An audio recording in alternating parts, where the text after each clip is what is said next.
Bienvenue sur BJ Business TV, cher ami. J'espère que tu vas très bien. Alors moi, je me porte très bien. Je me présente, moi c'est Fares Salifou, je suis un entrepreneur digital.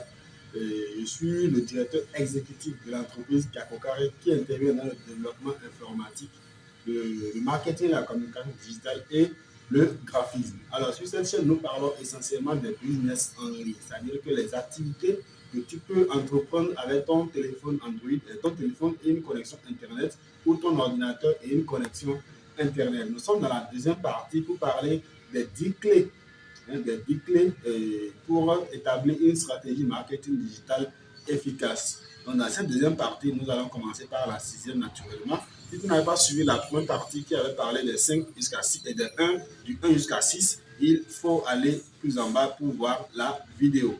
Le lien sera laissé dans le commentaire. Tu iras sur la première vidéo, la première partie, et continuer sur la deuxième pour mieux cerner et mieux comprendre, pour pouvoir appliquer sur ta stratégie digitale. Donc, la sixième partie, la sixième étape plutôt, il s'agit de choisir les canaux digitaux pertinents. Donc, dans ta stratégie digitale, tu dois essayer de voir quel est le canal, c'est-à-dire quel est l'outil digital le plus approprié pour ta communication digitale, pour ton marketing digital. Nous avons les réseaux sociaux. Donc, tu peux décider d'investir dans les réseaux sociaux, dans les médias sociaux, à savoir utiliser Facebook, Instagram, Twitter ou bien LinkedIn pour faire ta communication de ta stratégie, pour mettre en place ta stratégie digitale, ou bien choisir de créer une application mobile naturellement pour pouvoir mettre ta communication digitale en place, ou bien tout simplement tu peux choisir de créer une newsletter pour pouvoir appliquer la stratégie d'emailing, c'est-à-dire l'envoi des emails en groupe, ou bien tu peux décider de créer un site internet vitrine juste qui parle de ton entreprise, qui présente ton entreprise, ou bien un site internet e-commerce qui expose les produits de ton entreprise que les gens peuvent acheter directement sur le site, ou bien carrément tu peux choisir de faire des vidéos pour publier sur une chaîne YouTube. Donc tu as plusieurs outils qui te permettent de pouvoir mettre en place ta stratégie digitale, et pourquoi pas, si c'est pertinent, tu peux choisir de faire deux, trois, ou bien d'utiliser tout. Parce que, pour exemple, moi, il y a des entreprises que je conseille, par exemple, d'avoir un site internet. D'accord. En même temps, je les conseille aussi d'avoir une page Facebook. En même temps, je les conseille aussi d'avoir une page LinkedIn. Ou bien si pour des entreprises, surtout des entreprises dans la mode, je les conseille aussi d'avoir des pages ou des comptes Instagram qui soient beaucoup plus professionnels. Donc, on peut utiliser deux ou trois. Donc, c'est à toi de voir selon ta stratégie, selon l'entreprise, ce que l'entreprise vend. C'est à toi de voir quel est le canal digital, l'outil digital que tu peux utiliser pour pouvoir mieux maximiser sur ta stratégie digitale. La septième étape consiste à élaborer sa stratégie de marketing proprement dite. Alors là, vous devez être réaliste, vous devez être beaucoup plus concentré parce que c'est très important. À ce niveau, il y a deux types de stratégies marketing que vous pouvez élaborer. Il y a une stratégie marketing basée sur, comment dit-on, le trafic gratuit, genre le référencement naturel. Nous allons expliquer cette expression. Il y a aussi une stratégie marketing basée sur le référencement payant, le trafic payant. Il y a des expressions techniques que nous n'allons pas utiliser pour vous permettre de mieux comprendre et d'assimiler beaucoup plus rapidement. Donc, quand il y a du trafic, c'est le fait d'amener, par exemple, quand vous avez une chaîne, une page Facebook, comment faites-vous pour amener les gens sur votre page Facebook? Ça, on appelle le trafic. D'accord. Donc, ce trafic-là peut être payant, ou peut être gratuit. Quand c'est gratuit, on dit que c'est naturel. On n'utilise pas l'expression gratuit, mais c'est pour que vous puissiez mieux comprendre. Donc, une entreprise qui a une page Facebook, et qui décide d'avoir une stratégie marketing, et bon, elle peut décider soit elle va utiliser une stratégie marketing sur sa page de façon naturelle, ou bien elle va investir dans la communication pour faire sa stratégie marketing. Donc, vous avez deux cas là. Le premier cas qui consiste à élaborer une stratégie marketing de trafic naturel, c'est que ça prend du temps en fait. Ça prend du temps pour qu'une page soit référencée, par exemple, sur Facebook. Je prends référence sur Facebook, ça peut être aussi un site internet. Bon, si je prends un site internet carrément, pour que les gens ne pensent pas que c'est toujours Facebook, on parle toujours de Facebook. Donc, je vais prendre l'exemple d'un site internet. Au minimum, il faut au moins 6 mois pour qu'un site internet, qu'il soit vitrine, blog, soit référencé. Quand on dit référencé, c'est que quoi? Quand les gens tapent les mots-clés, quand les gens font une recherche, vous voyez qu'il y a plusieurs réponses sur la barre, plusieurs réponses dans votre téléphone. Quand vous tapez sur Google une recherche, par exemple, comment préparer tel, les sites qui s'affichent, il y a une liste, il y a un premier, deuxième, troisième, quatrième. Il faut 6 mois minimum avant qu'un site ne commence pas à être classé par Google. C'est ça qu'on appelle référencement. Maintenant, c'est ce référencement-là qui permet de créer du trafic. Donc, c'est parce que le site est placé en deuxième ou même première position que vous qui avez fait la recherche, vous allez cliquer sur le site. Et là, on parle de trafic. Il faut au moins minimum 6 mois si vous ne mettez pas de l'argent. On est d'accord. Donc, si votre stratégie marketing est basée sur le référencement naturel, vous allez mettre du temps à vraiment avoir des résultats. Alors que de l'autre côté, pour le référencement payant, c'est automatique. Quand vous mettez de l'argent, Google met votre site en première position, qu'il soit bon ou mauvais.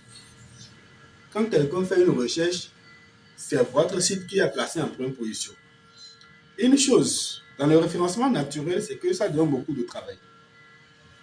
Par exemple, pour notre exemple, un site internet, il faut écrire beaucoup d'articles. Pour que le site soit référencé de façon naturelle, il faut écrire beaucoup d'articles. Il faut utiliser la stratégie d'emailing gratuite. Il faut envoyer des emails à répétition aux gens pour qu'ils aillent sur votre site. Ce qui peut créer du spam. On est d'accord. Il faut partager le lien de votre site ou même le lien de vos articles sur d'autres réseaux sociaux de façon naturelle. Ce qui peut embêter les gens. Donc, ça prend du temps pour avoir des résultats en utilisant une stratégie où il n'y a pas d'investissement. Encore là, il y a d'investissement parce que celui qui met la stratégie en place, si ce n'est pas vous-même le chef d'entreprise, c'est qu'il faudra le payer. Maintenant, pour une stratégie payante avec un budget bien établi, quand on lance la stratégie, on lance des campagnes publicitaires payantes, des sponsoring, des campagnes, des stratégies pointues, on lance des campagnes sur le site. Tout ça là, c'est-à-dire que tout consiste à faire évoluer ou bien à faire avoir le résultat rapidement. Donc, les deux stratégies, c'est à vous de voir. Si vous voulez mettre votre stratégie marketing digital en place, c'est à vous de savoir si vous voulez aller de façon naturelle ou bien si vous voulez investir. Et si vous voulez investir, il faudra, comment dit-on, il faudra établir un budget naturellement pour ça. Et nous allons parler de chaque réseau social. Donc, nous allons aussi nous allons aussi dire quel est le budget minimal pour lancer une campagne publicitaire de chacun des réseaux sociaux que nous allons aborder ici. L'étape 8 consiste à construire un plan éditorial, ou bien une charte éditoriale. C'est-à-dire que vous devez savoir ce que vous voulez publier, ce que vous voulez mettre. Si par exemple vous choisissez un site internet, vous choisissez de créer un site internet vitrine, donc vous aurez besoin de publier des articles. Donc vous devez savoir ce que vous voulez publier, quand est-ce que vous voulez le publier et comment vous voulez le publier. Donc comme nous l'avons dit au niveau des objectifs, au niveau du persona client, si vous savez par exemple que votre client se connecte sur votre site internet et que vous savez que le client se connecte aux environs de 13 heures par exemple. Donc vous savez que vous devez envoyer un article à 13 heures sur votre site. Maintenant cet article-là, vous devez savoir quel message il contient. En fait, tout est établi. Donc, si votre stratégie marketing est basée sur 1 mois ou 2 mois, vous devez savoir, premier jour de la stratégie, premier jour de votre marketing digital, qu'est-ce que je publie? Est-ce que c'est un bon jour? Et si c'est un bon jour, à quelle heure je le publie? On est d'accord. Si c'est lundi, je publie telle chose, mardi je fais ci, mercredi je fais ça. Donc, vous devez établir une charte éditoriale pour que les algorithmes, si c'est Facebook, si c'est Google, ou bien si c'est YouTube, si c'est Instagram, que ces algorithmes puissent étudier votre habitude et puissent savoir de quoi il est question sur votre site, ou bien votre compte Instagram, ou bien votre page Facebook. Donc, tout est à mettre en place. Déjà, avant de commencer, vous devez savoir le message qui sera publié le dernier jour de votre stratégie digitale. Ça, c'est une évidence et vous devez vous y mettre si vous voulez réussir dans votre stratégie de marketing digital. La 9e étape consiste à définir les ressources internes et externes et surtout à allouer un budget pour votre stratégie digitale. Donc, vous devez établir quelles sont les ressources que vous voulez utiliser dans votre stratégie digitale, quel est le budget. Je prends l'exemple de l'étape 7. À l'étape 7, nous avons dit qu'il y a la stratégie digitale gratuite et la stratégie digitale payante. Donc, vous devez savoir, dans les deux cas, si vous choisissez la gratuite, mais la payante, de savoir quelles ressources dont vous disposez en interne, quelles ressources dont vous disposez en externe et quel est le budget qu'il faut allouer pour votre stratégie digitale. Je prends l'exemple d'une page Facebook ou d'un site internet naturellement. Pour un site internet sans investissement, vous avez besoin d'au moins 6 mois pour que votre stratégie digitale donne des résultats probants. Alors que avec une stratégie digitale payante, avec un budget consistant, en moins de 2 jours ou 3 jours, pour être plus précis, vous avez des résultats rapidement. D'accord. Donc, vous devez savoir quelles ressources internes vous disposez, quelles ressources externes vous disposez et quel est le budget que vous devez allouer à votre stratégie digitale. Je suis toujours quelqu'un qui aime expliquer, qui aime détailler. Donc, comme ressources internes, si par exemple l'entreprise dispose déjà d'un appareil, d'une caméra, ça c'est une ressource interne qui fait partie, que vous pouvez utiliser pour votre stratégie digitale. Si en termes de ressources externes, bon, je ne sais pas, peut-être un moyen de déplacement d'une entreprise confrère, c'est aussi une ressource interne. Peut-être que l'entreprise est déjà connue avec la stratégie traditionnelle de bouche à oreille. C'est aussi une ressource interne sur laquelle vous pouvez vous baser pour pouvoir mettre en place votre stratégie digitale. Et en ce qui concerne le budget varie d'une stratégie digitale à une autre. Il n'y a pas de budget fixe, mais nous allons parler de plusieurs réseaux sociaux ici. Donc, sur chaque réseau social, nous allons dire quel est le budget minimum qu'il faut prévoir pour pouvoir lancer une campagne publicitaire efficace. La 10e et dernière étape de cette série d'étapes pour élaborer une stratégie digitale marketing efficace, il s'agit du choix des mesures de votre performance. C'est-à-dire que quand vous lancez votre stratégie digitale, votre stratégie de marketing digital, vous devez savoir sur quels critères vous allez mesurer votre performance. D'accord. Il y a dans le digital, les canaux nous donnent déjà des outils, des ressources qui nous permettent d'analyser en quelque sorte les résultats que nous avons compte tenu de ce que nous avons investi ou bien de la stratégie que nous avons mis en place. Donc, de façon directe, si votre objectif de départ était peut-être l'augmentation des ventes, donc votre mesure, l'un des critères que vous allez utiliser, c'est combien de ventes avez-vous réalisé. D'accord. Si peut-être votre stratégie, votre objectif était la couverture, mais la notoriété ou la visibilité de votre entreprise, c'est essayer peut-être de voir combien de personnes avez-vous atteint selon votre stratégie digitale. Donc, c'est ces mesures-là qui vous permettent de savoir si votre stratégie digitale a réussi ou bien elle n'a pas réussi. Et là, c'est encore très important. En marketing, surtout en marketing digital, une première stratégie n'est pas la seule qu'il faut faire. C'est une erreur de croire qu'on va faire une stratégie digitale et avoir les résultats d'un seul coup. Non.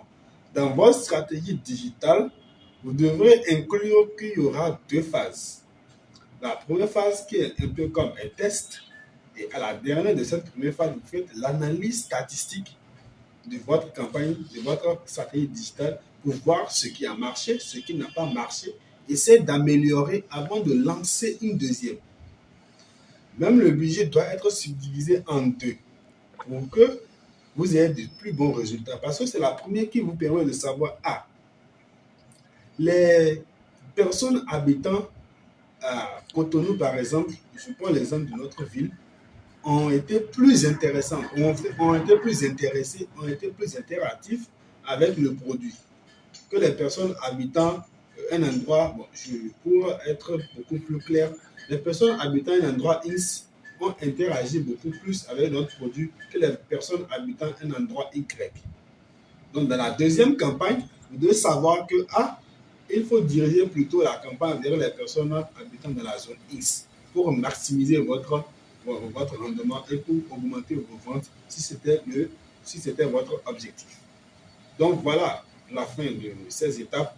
Je pense que vous avez compris, vous allez mettre en pratique ce que nous avons donné ici de façon efficiente pour que vous puissiez avoir des résultats, pour que vous puissiez augmenter les ventes dans votre entreprise ou bien augmenter la visibilité sur votre entreprise ou bien augmenter la notoriété de votre marque.